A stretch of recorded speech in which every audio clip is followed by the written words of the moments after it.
Thank you. आपने जो है आप एटा के रहने वाले हैं ना? जी सर। अच्छा, SCRT आप अपना ज़रा बताइए डिटेल अपने बारे में, अपना नाम ना बताइएगा और जाति और धर्म न बताइएगा, ठीक है? रीजन न बताइए, फिर अपना बताइए क्या है आपका। जी सर, मैं यूपी के कासगंज जिले से रहने वाला हूँ। मेरी स्कूलिंग नवोदय विद्यालय से हुई है। उसके बाद स्नातक मैंने सर BSc किया हुआ है। उसके बाद मैंने डिप्लोमा इन एलिमेंट्री एजुकेशन किया है और अभी मैं लोक सेवा आयोग में कार्यरत हूँ सर। समीक्षा अधिकारी हैं आप? सहायक समीक्षा अधिकारी हूँ सर। किस सेक्शन में हैं? सेवा एक में सर। हाँ, सेवा एक। सेवा एक में है। जी सर। सेवा एक क्या क्या देखता है? सर इसमें प्रमोशन का काम होता है। प्रमोशन। जी। तो आप तो एक सेवा नौकरी मिल गई, आप तो कॉन्फिडेंट हैं, अब तो आपको कोई दिक्कत नहीं है, आप तो छाती फुला के जाएंगे। At least you are having a job with you. जी सर। और यहाँ भी लोक सेवा आयोग में भी अगर आप रहेंगे तो डिप्टी सेक्रेटरी तक तो आप बन ही जाएंगे। प्रमोशन आपका वो एज कितना है इस समय? सर 27। हाँ, तो डिप्टी सेक्रेटरी तक तो हो ही जाना चाहिए। सर थोड़ा प्रमोशन लेट चल रहा है तो कह नहीं सकते डिप्टी सेक्रेटरी पहुँच पाएंगे। आप हमको ये बताइए जी सर। कि आप तो सब फिजिक्स केमिस्ट्री मैथमेटिक्स के स्टूडेंट्स, जी सर। तो फिजिक्स में हमको बताइए कि जो है न्यूटन का जो है सेकंड लॉ क्या है, बताइए। सर सेकंड लॉ है मोमेंटम को डिफाइन करता है सर। क्या कहता है बताइए, ऐसी रफ लैंग्वेज में बोल दीजिए, समझा दीजिए। सर उससे डिफाइन करने में थोड़ा दिक्कत है। उससे कोई बात फॉर्मूला हम F=ma जो फोर्स का वो करते हैं, F=ma निकालते हैं फोर्स। मैंने तो फोर्स मेजर करने के कक्षा लिए। 6-7 में पढ़ा था, हमको याद है। आप physics chemistry mathematics intermediate BA पढ़े हैं, आप नहीं बोल पा रहे? थर्ड लॉ क्या है? सर वो एक्शन रिएक्शन वाला। हाँ, अगर हम कोई एक्शन करते हैं तो फर्स्ट वाला क्या है? फर्स्ट वाला सर लॉ ऑफ इनर्शिया। अच्छा, सेंट्रीफ्यूगल फोर्स क्या होता है? सर सेंट्रीफ्यूगल फोर्स, एक सेंट्रीपिटल एग्जाम्पल बता दीजिए हमको। डेली रास्ते में जब व्हीकल जाता है उसमें सेंट्रीफ्यूगल फोर्स कहीं दिखाई पड़ता है आपको? जी सर, जब हम टर्न करते हैं सर्कुलर पाथ पे तो सर सेंट्रीफ्यूगल फोर्स, वो जो सेंट्रीपिटल फोर्स के अपोजिट में जो फोर्स लगता है वो सेंट्रीफ्यूगल फोर्स होता है। तो क्या करते हैं आप लोग? किसमें कौन से कोई मतलब कौन से व्हीकल से जाते हैं जो आप सबसे ज़्यादा दिखाई पड़ता है सेंट्रीफ्यूगल और सेंट्रीपिटल फोर्स? मैं अभी तो सर पब्लिक ट्रांसपोर्ट से जाता हूँ। नहीं, ऐसे जनरल आप बताइए। सॉरी सर, क्या समझ नहीं पा रहा हूँ। एक साइकिल जा रहा है, जी सर। टर्न कर रहा है, तो क्या करेगा वो उसे गिरने से बचाएगा। जो सेंट्रीपिटल, जब हम टर्न करते हैं तो सेंट्रीपिटल फोर्स सेंटर की तरफ लगता है, जो भी सर्किल होगा उसके सेंटर की तरफ, उसे अंदर की तरफ खींचेगा। तो सेंट्रीपिटल फोर्स उसे बैलेंस करता है सर। नहीं बोल पा रहे हैं? एक गाड़ी रखी है, एक बक्सा है। जी सर। भारी बक्सा है, इसको आगे ले जाना है। जी सर। ट्रॉली टाइप का है, समझ लीजिए पहिया भी है। तो इसको आप ऐसे ले जाएंगे कि ऐसे ले जाएंगे? यू विल पुल और यू विल पुश। एक ट्रॉली है, जी सर। सामान रखा है, भारी है। जी सर। उसको आप खींच के ऐसे ले जाएंगे जैसे घोड़ा ले जाता है वैसे ले जाएंगे, या धक्का दे के ले जाएंगे? सामने उसको करके धक्का ले जाएंगे, कैसे ले जाएंगे? सर पुश करेंगे। हाँ, पुश करेंगे। पुश करेंगे ना? जी सर। अच्छा,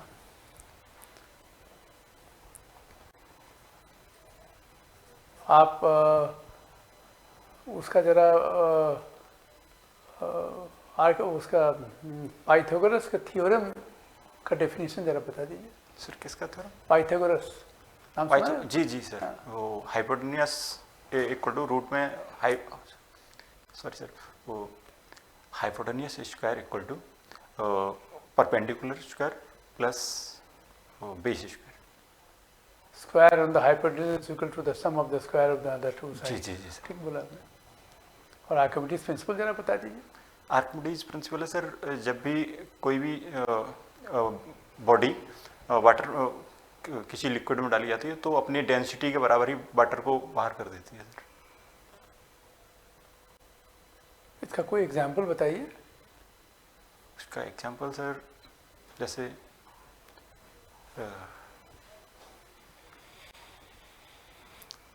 जो बाल्टी में पानी है, अगर उसमें हम ईंट डालते हैं तो उतना जितनी ईंट की डेंसिटी होगी उतना ही वो पानी बाहर कर देगी। नहीं, लिविंग एग्जाम्पल दिखाई जो आर्किमिडीज प्रिंसिपल के ऊपर बेस्ड है, कोई एग्जाम्पल बताइए। लिविंग नाव, हाँ शिप। हाँ हाँ ठीक है, शिप बताइए, नाव तो लकड़ी का है। जी सर, शिप। लोहे का बॉल अब पानी में डालेंगे डूब जाएगा। जी सर। लोहे का शिप जो है तैरता रहता है, अपने बराबर जितना उसका वो है उतना ही पानी वो डिस्प्लेस करता है। जी सर। स्विमिंग आप तैरते हैं, जी सर। बॉडी डिस्प्लेस करते हैं अपने बॉडी के बराबर वेट, जिस समय आप डिस्प्लेस नहीं करेंगे आप डूब जाएंगे। जी सर। ये सब आप ये प्रिंसिपल जब पढ़ते हैं तो आप लोग सोचते नहीं कि साहब इसका एग्जाम्पल क्या है, कैसे क्या हो सकता है? सोचते सर अभी हवाई जहाज किस प्रिंसिपल के आधार पर हवा में उड़ता है? फिजिक्स पढ़े हैं आप? जी सर। यहाँ तो जहाज आपने कह दिया पानी में, हवाई जहाज किस पे, कौन से प्रिंसिपल पर चलता है? सॉरी सर, याद नहीं कर पा रहा हूँ। चलो ठीक है। अच्छा बताइए मुझे कि अभी नीति आयोग की एक रिपोर्ट आई थी और उसमें कहा गया कि उत्तर प्रदेश उत्तर प्रदेश जो है भारत के उन अग्रणी राज्यों में शुमार है जहां अर्थव्यवस्था बहुत ग्रो कर रही है उत्तर प्रदेश की। लेकिन दूसरी तरफ हम देख रहे हैं कि उत्तर प्रदेश में पलायन भी सबसे ज़्यादा है, माइग्रेशन भी सबसे ज़्यादा है। तो ये कैसा विकास है? एक तरफ आपके प्रदेश के लोग बाहर जाने के लिए मजबूर हो रहे हैं और दूसरी तरफ रिपोर्ट्स कह रही हैं कि प्रदेश की अर्थव्यवस्था लगातार बढ़ रही है। जी सर। तो ये कहीं ना कहीं विरोधाभासी विकास दिखाई दे रहा है, इसको कैसे जस्टिफाई करेंगे आप, या क्या है ये? सर विकास हो रहा है, डेवलपमेंट हो रहा है, लेकिन सर पॉपुलेशन ज़्यादा होने की वजह से उतना पर्याप्त विकास नहीं है जो सभी लोगों को एम्प्लॉयमेंट मिल सके। तो फिर ये विकास किसके लिए है फिर? सर जनता के लिए है। तो किस जनता के किस हिस्से के लिए विकास हो रहा है, या जनता के किस हिस्से को उस विकास का लाभ मिल रहा है? भाई हम तो समावेशी विकास की अवधारणा पर काम करते हैं। जी सर। हमारा पर्पस भी वही है, इंक्लूसिव डेवलपमेंट। जी सर। तो जनता के किस वर्ग को लाभ मिल रहा है? सर डेवलपमेंट हो रहा है तो वो हर वर्ग के लिए हो रहा है। तो हर वर्ग के लिए हो रहा है, तो ये इस जनसंख्या का बहुत बड़ा हिस्सा पलायन क्यों कर रहा है? सर जब पॉपुलेशन ज़्यादा है और जब भी डेवलपमेंट होता है तो एक स्टेज में होता है, धीरे धीरे हो पाता है, लेकिन पॉपुलेशन पहले से ज़्यादा है। क्या कारण है उत्तर प्रदेश से लोग इतने पलायन कर रहे हैं? सर उसका मेन रीज़न तो यही है, यहाँ पॉपुलेशन ज़्यादा है और उतना उस हिसाब से एम्प्लॉयमेंट नहीं है। क्या रीज़न है एम्प्लॉयबिलिटी का ना होने के प्रदेश में? सर ये जो डेवलपमेंट का वो है वो एरिया वाइज कम है। जब वेस्टर्न यूपी में डेवलपमेंट हमारे प्रदेश के सीएम ने कुछ ऐसे प्रयास किए हैं, या उत्तर प्रदेश सरकार ने ऐसे कौन से प्रयास किए हैं जिसके माध्यम से हम पलायन को भी रोक सकें और यहाँ प्रदेश के युवाओं को नौकरी के अवसर भी उपलब्ध करा सकें? कौन सी 2-3 गवर्नमेंट स्कीम बताइए। जैसे सर अभी बुंदेलखंड में एक इंडस्ट्रियल सिटी डेवलप करने की बात कही जा रही है नोएडा की तर्ज पे। जैसे नोएडा डेवलप किया गया है ऐसे बुंदेलखंड में भी एक सिटी डेवलप की जाएगी। और सर जैसे पूर्वांचल में ये पूर्वांचल एक्सप्रेस वे वगैरह बनाए जा रहे हैं और सर डिफेंस कॉरिडोर बनना है सर। ये सर एम्प्लॉयमेंट और पलायन रोकने के लिए प्रयास है सर। आप सहायक समीक्षा अधिकारी हैं? जी सर। तो इस पूरे डिपार्टमेंट में आप पूरी मुझे लोअर लेवल से लेकर हायर लेवल की हायरार्की बताइए, क्या है? सर सबसे पहले जो कंप्यूटर असिस्टेंट होता है उससे सबसे पहले आप अपने लेवल से, आप सहायक समीक्षा अधिकारी हैं, इसके ठीक ऊपर और टॉप लेवल तक सर पूरी सीक्वेंस बताइएगा। सहायक समीक्षा अधिकारी, सहायक समीक्षा अधिकारी, समीक्षा अधिकारी, उसके बाद अनुभाग अधिकारी, उसके बाद सर उसके बाद अनुभाग अधिकारी, उसके बाद अंडर सेक्रेटरी, अनुसचिव, जी सर। तो पूरी हायरार्की टॉप लेवल तक पता है आपको? जी सर। अनुसचिव, फिर उप सचिव, फिर संयुक्त सचिव, उसके बाद सचिव। ठीक है। अगर मैं आपसे कहूं कि अभी 2024 में चुनाव होने वाले हैं, आम चुनाव होने वाले हैं, जी सर, किसको आप अगले प्रधानमंत्री के रूप में देख रहे हैं? नरेंद्र मोदी के अलावा कौन से ऐसे व्यक्ति को आपको लगता है कि अब ये प्रधानमंत्री होना चाहिए? किसी भी पार्टी का, इर्रेस्पेक्टिव ऑफ पार्टी, आपको योग्य लगता हो जो, कि यार अब अगला प्रधानमंत्री ये होना चाहिए। सर एक महिला का नाम बताइए और एक पुरुष का नाम बताइए। ऐसे सर जिसे जनता चुनेगी वही। फिर वही डिप्लोमेटिक जवाब। मैंने आपसे पूछा, आप अपना जवाब दीजिए। अपना बताइए ना। आपका कुछ पर्सनल ओपिनियन है लाइफ में कि नहीं? हाँ या ना? जी सर। चले कोई बात नहीं, जाने दीजिए। नहीं बताना चाहते मत बताएं। नाम बताने आपको पर्सनैलिटी एसेस हो जाएगी ना। नाम तो बताइए कि आपकी लाइकिंग डिसलाइकिंग किसको आप पर्सनैलिटी एसेस हो एक जाएगी। महिला का नाम बताइए, एक पुरुष का नाम बताइए, जल्दी करिए। जी सर, सुश्री मायावती जी अगर प्रधानमंत्री बने। ठीक है। पुरुष बताइए। पुरुष नितिन गडकरी जी। सर चलिए ठीक है। यूपी में कितने एक्सप्रेसवे हैं? यूपी में सर जितने निर्माणाधीन टोटल मिला के टोटल बताइए, कुल कितने एक्सप्रेसवे हैं? Total 13 sir. 13? कुछ प्रपोज्ड भी हैं इसमें। ठीक है, 13 है। तो इंडिया में किस स्टेट में सर्वाधिक एक्सप्रेसवे है? सर यूपी में ही। यूपी में है। इंडिया में सबसे बड़ा एक्सप्रेसवे कौन सा है? इंडिया में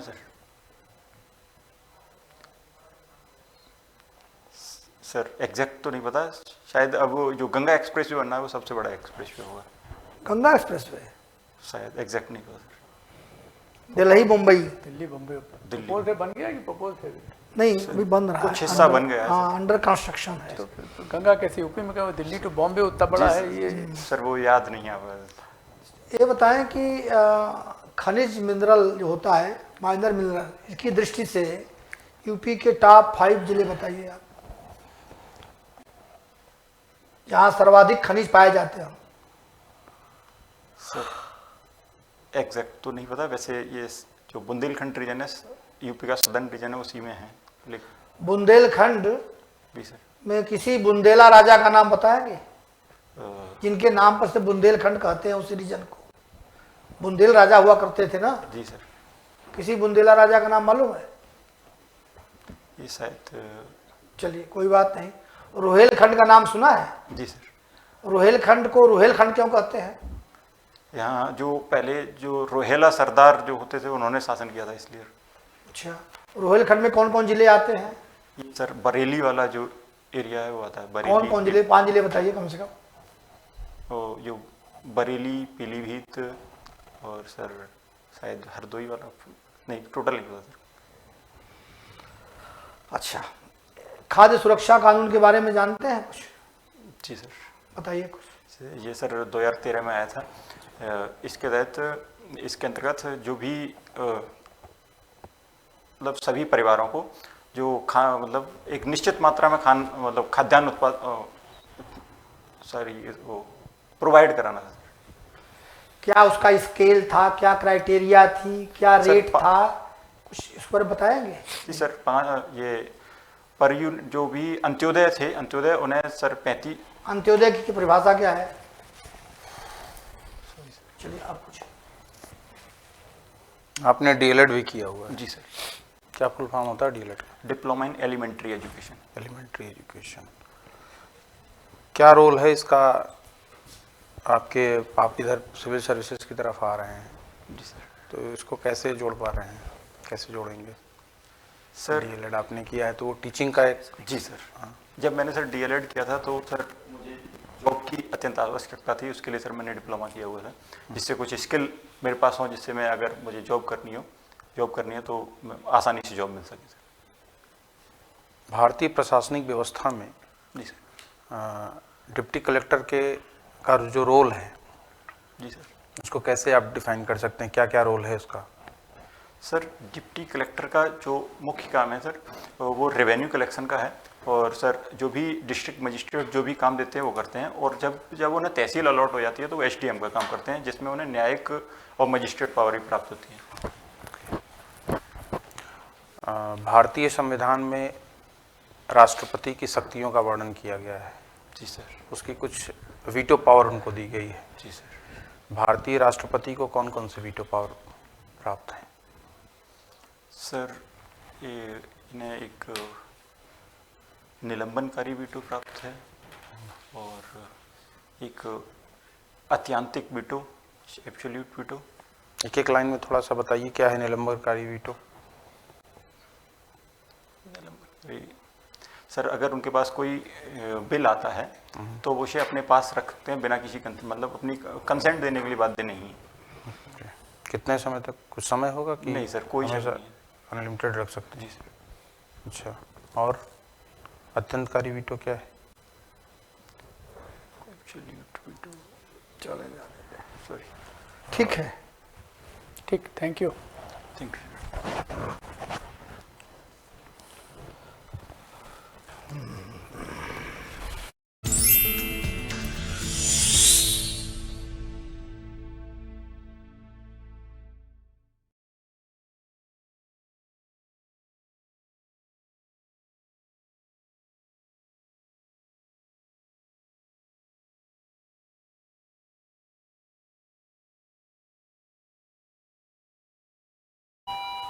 मैडम सर। आइए, आपका इंटरव्यू कब है?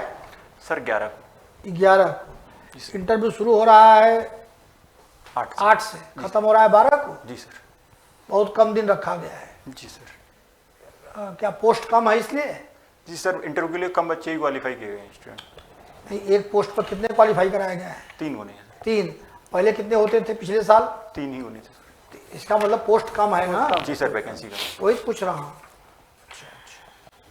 तो आप भी टाइम है 5-6 दिन का ना, आपके पास 7-8 दिन का है। जी सर। और पढ़िए थोड़ा, जी सर। आपका कंसेप्ट क्लियर होना चाहिए ना। विषय में जैसे आपका फिजिक्स केमिस्ट्री मैथ, मुझे लगता है सर कि उस पर थोड़ा सा इनको ध्यान देने की जरूरत है। जो आप बेसिक चीजें आपको नहीं आ पा रही हैं।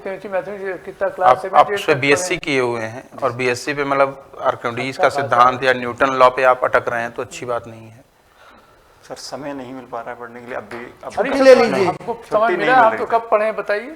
सर छुट्टी भी नहीं मिल रही। अभी एग्जाम कराने जाना है सर, 7 को एग्जाम है ये उसमें। सब फिजिक्स तो आप याद रखेंगे तो सब अपने आप याद रहेगा पूरा। जी सर।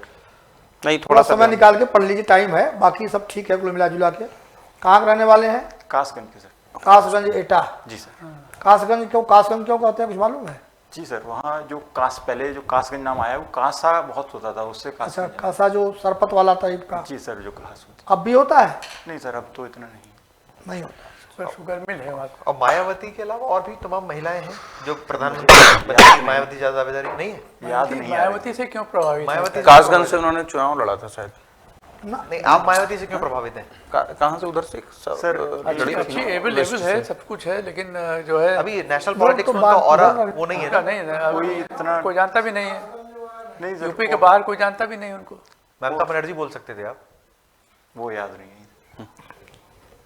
चलिए ठीक है। चलो ठीक है, चलिए, ठीक है, थैंक यू। थोड़ा आप पढ़ लीजिए और अभी टाइम है आपके पास 1 हफ्ते पूरा। देखिए, और फिर कॉन्फिडेंस आपका तो होना चाहिए ना। आप तो ऑलरेडी नौकरी नौकरी कर में रहे हैं, छाती और फुला ब्रेस के तो आपका जाइए। ये रहेगा नहीं? नहीं, ये नहीं ठीक है। रहेगा। चलिए, बढ़िया है। Thank you, Thank you. Best of luck. Thank you. Best of luck. हो गया भैया?